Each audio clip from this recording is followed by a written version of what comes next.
Have I ever mentioned that I own a horse?" Peg Turnbull asked.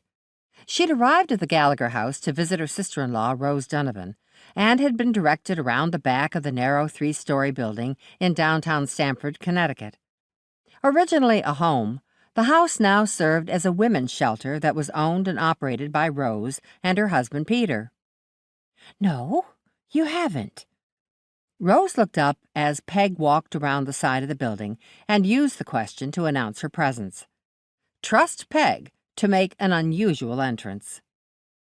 Rose was a slender woman in her late 60s, with angular features and short gray hair that she wore tucked behind her ears.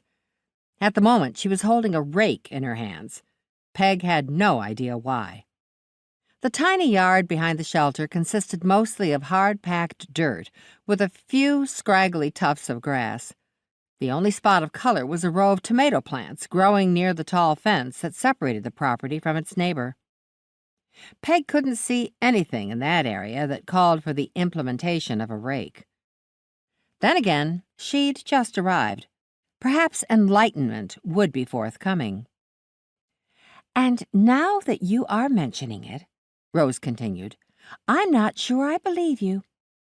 I've been to your house on numerous occasions.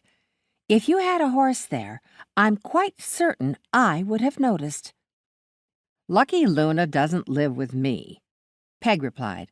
"In fact, she doesn't even live in Connecticut." "Good," Rose nodded. "At your age, you shouldn't be galloping around anyway." Peg was in her 70s, a few years older than Rose. Apart from that, the two women had few similarities. Peg was taller in stature and broad through the shoulders.